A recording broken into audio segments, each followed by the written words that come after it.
Sunday at 4:34 in the morning. Here is your radiation update for today. We have a full-fledged radiation alert generating out of Shell Beach, California, not far from the Diablo Canyon. You can also see we do have some other high-level activity. At this point, we're really not sure whether what we're getting, where we're getting it from, whether it's from the kitty litter fiasco in New Mexico, or from the apparent fire recently at Fukushima, or possibly even from Diablo Canyon. So now remember, this is for alpha and beta particle measurement, and this is pretty high, and this is a good serious alert.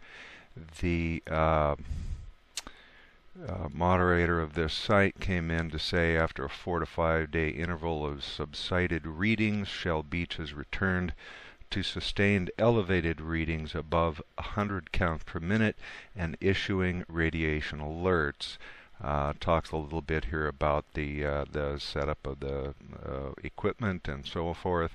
So we have a pretty serious alert there. Going over to the gamma indicators. Now again, I want everyone to get a pretty clear picture so we can see exactly what's going on. Let's start at the top of the world. We have some readings up here in Alaska, 15 counts, high 31.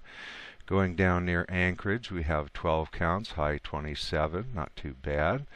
73 is a little high of 123. It's a little elevated. Anything over 100 is generally considered something to worry about. 24, high 35, perfectly normal there. Going on down Juneau, we've got 84. It's getting a little high with a high of 154. Let's look at Vancouver, BC, 17 counts, high of 30, perfectly normal. Going on down, Oak Harbor, 13 counts, again, very normal, high 32. We go into here, we look around Bremerton, we've got high of 53, it's 29 at the moment. Olympia, 95, a little high of 172. Going down to Centralia, Washington, 14 counts per minute, again, very normal. That's what we'd expect. 177 in Portland. It looks like something's getting in there. The high of 254.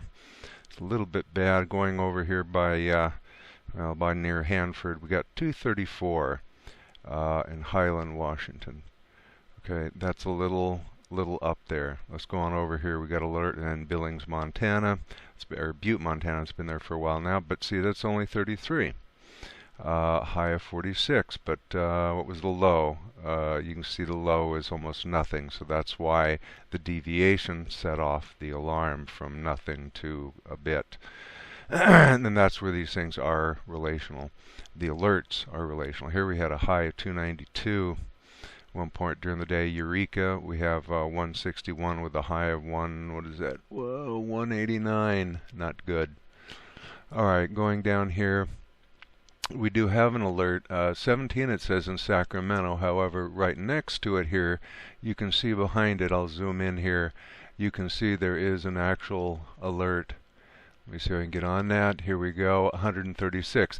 Again, going from a low of, 3, I'm trying to do a voiceover on this. The voice messed up again, so I'm trying to read this in a low resolution.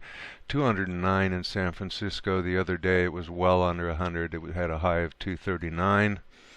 Going further south, we can see Fresno doesn't get much better, 305, high of, 351, 15 counts in Santa Monica. Now that's more like it. However, if you go right next door, looks like it just updated, 294, Los Angeles, California with a, I can't read it, 342 in San Diego, again very high. You can see the alerts scattered across. Here's New Mexico, 328, incredibly high numbers. Now you get up here where you'd expect higher counts, 280. In Colorado, you get up higher in the mountains and you expect a little bit of elevation, maybe in the 60s, 70s.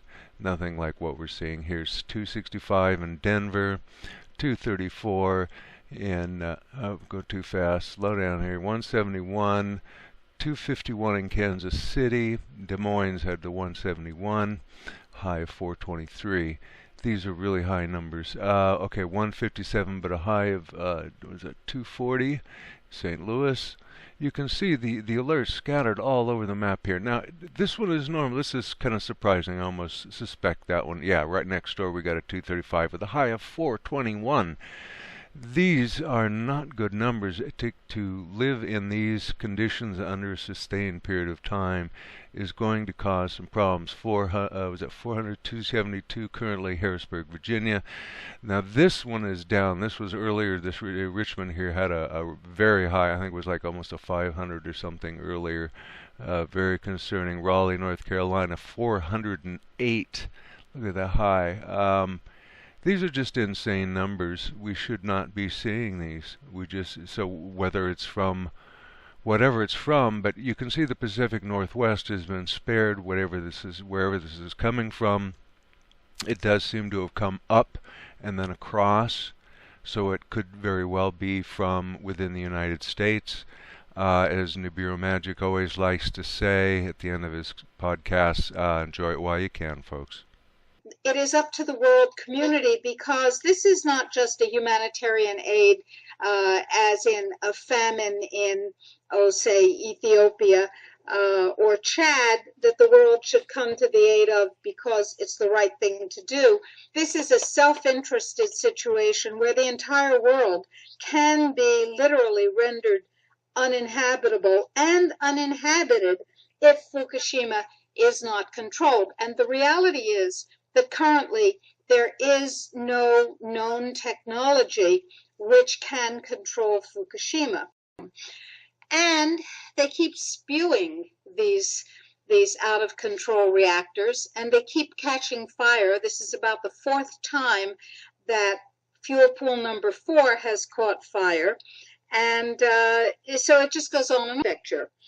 Except that this system stopped recording on the 20th, and the numbers have not changed. Well, maybe the system is down. Oddly enough, a number of independent systems also seem to have gone down or have been silenced at the same time. Vivian Norris on HuffPost wrote a blog called Deadly Silence on Fukushima, deadly indeed. It's as if the information that has been sort of grudgingly ripped out of TEPCO's breast has been shut off, and it's very, very hard to find accurate readings. What we do know, I went and I checked the wind speed in Fukushima Prefecture and at Fukushima Daiichi for the 20th, the 21st, and the 22nd to see if possibly the very rapidly moving vapor or smoke or clouds could be accounted for by the wind speed, and indeed it could not. So we're looking at smoke or vapor being blown across the screen, and also some at ground level that obscures structures. Then I went and I looked at other videos, other subsequent videos. YouTube carries a Fukushima webcam update, a live webcam supposedly, and I have come to the suspicion, I can't call it a conclusion, but a suspicion that the webcam is not live. I see the cranes doing the same thing over and over and over and over and over and over and over. And I see the same webcam videos kind of recycling. It's very interesting. So I think that there's a good deal of hanky-panky going on in the information flow. Why? Well, if there were good things going on, like GMOs really being good for you, they'd be trumpeted. They'd be labeled with big, includes GMO ingredients labels. But since GMOs are really dangerous and everybody knows it either intuitively or scientifically at this point, the GMO makers are fighting GMO labeling. Like tooth and nail. And the same thing is true with Fukushima.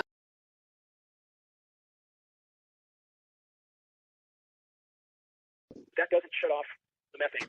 It doesn't immediately restore the ozone. It doesn't change a lot of other issues that are happening. This planet has changed. And the point I was trying to make is, how could we guarantee a return to a certain state?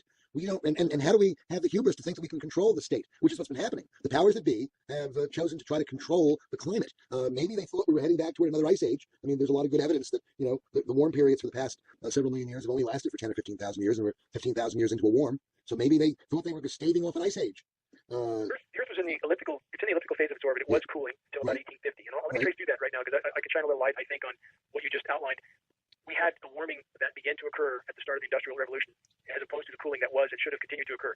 That line continued in a near linear upward fashion until about the late 40s. Let's go back to when I stated these programs. We have historical documentation when they were truly ramped up in the late 40s. Then we saw a very anomalous downturn in the warming. Very anomalous, and it had a lot of people in the scientific community perplexed because they did not know these programs were going on. And the initial onset of climate engineering, where you saturate the atmosphere with particulates, has a much more profound cooling effect than later on in the cycle. So it's like a heroin addict. You can take a small dose at first, but later he needs 10 times that amount to do anything. Same with the climate. So by the time 1970 came, there was about a 20-year downturn. And at that point, the climatologists didn't really know why was this happening. Perhaps they felt they were not seeing something, and they started to talk about maybe an ice age is coming on because they didn't know why the planet was cooling. But at about the 70s, this trend changed. It began to go upward again, because at that point, the ozone damage becomes so profound, more thermal energy comes in, the negative aspects of what they were doing started to really kick in. So once that started to kick in, what do? Do more. Just like a drug addict, do more. That's exactly what they did. They started to ramp the programs up even more, decided they just weren't doing it enough. They certainly continued to use it for military strategic purposes. They're using it for those purposes today. What do we see in the Philippines? You guys know the U.S. is setting up bases in the Philippines right now, right? No, I didn't know that. They are. So what happened in the Philippines? Cyclone Haiyan. They intensified that cyclone before it hit. All the radar images were so anomalous that I can only believe that that's exactly what happened. They could have swamped through the Philippines. They showed up under humanitarian pretext, and now they're setting up bases, just like they've done in so many places around the globe, from sub-Saharan Africa, where they drove the hell out of them, brought them to their knees, and set up bases. So it doesn't matter that the climate system is totally unraveling, and they're fueling it by the day by continuing to geoengineer. And spraying at altitude, you burn a pound of hydrocarbon at altitude, you make 20 pounds of CO2. That's a pretty bad equation. They don't care. And they're just, this is what they do, Ralph. It's what they know how to do, and they're going to keep doing it until they can't do it. And we have to get to the point where they can't, by reaching the U.S. military. If we get this to the light of day, I believe there's enough people in the military that would refuse to participate. I talked to a KC-135 pilot that, like I was mentioning earlier, who had no idea what he did up there. No idea. And when he went back to ask questions, medicated behind the desk. That's the last word I got from him, from a friend of his. So, again, there are people who care, but they don't know. They're being told they're doing something to save the planet. And when they find out that what they're doing is taking the future from their own children, I think you're going to see a whole different attitude. Because in 2002, shortly after 9/11, like a lot of military veterans, I raised my right hand and I took an oath to the Constitution to hopefully do something meaningful with my life. 19 years old, unsure what I wanted to do. So I enlisted in the U.S. Air Force. My job in the U.S. Air Force was working in bioenvironmental engineering. So what bioenvironmental engineering is in the Air Force is equivalent to that of the OSHA and the EPA, if you're familiar with that. So we were an embedded liaison to make sure that we were tracking all of the aspects and impacts of the military, meaning what is the military doing and how is it impacting the environment, because we were accountable for that. So I asked the question, what is this being used for? I never got an answer, so I didn't approve it. And it sat there. And then the heat came down. Why aren't you? Are you behind on your 3952s? Only a select few of us did that. So I started asking questions. And at that point, my demonization began. I made my rank. I was decorated. I was a non-commissioned officer of the quarter. I won lots of awards. I had no reason for anyone to attempt to demonize me. So then I get moved over to the other Air Logistics Center. There's only 2 in the Air Force, which is in Warner Robins, Georgia. This kind of carried with me, and I thought, you know what? Should I revisit this? Is it worth it? Did I hit something? Maybe it's need to know. I started finding the same things at Robins Air Force Base. I was now doing some more investigation work. Part of what I did was to use a high volume air sampler to air sample up to, I'd say, a football field in about 10 minutes. I also conducted soil sampling because I thought, if this is real and they are spraying this, it's going to get to the ground. So I conducted air sampling, I conducted soil sampling, and I was getting high levels of these contaminants. When I started asking the question again under a new commander, I never in my life thought I would have somebody look me in the face and tell me, I am questioning you. Is there something wrong with you? You've been looking really depressed lately. You know I can put you under a mental evaluation for up to 120 days. Who would take care of your daughter? Because I was divorced at the time. As soon as I heard that, I knew. It validated everything I ever thought. And I thought, I've spent 9 years of my life trying to protect human health, and here we are violating law after law after law. Just sitting here, instead of protecting the people, we are poisoning the people. Made a bad decision. Supposedly, this company, being good engineers, should have known better than to use, kitty litter that would generate methane as a byproduct of just time and degradation. But now, what I want to know is if this is a system-wide problem. So was this company contracted to do similar work through bids at, say, Hanford Nuclear Reactor Site, one's down, say, along the New Madrid Fault System, Arizona, God knows where they're storing on site containers that have methane building up that can create an explosion. This is pretty stupid.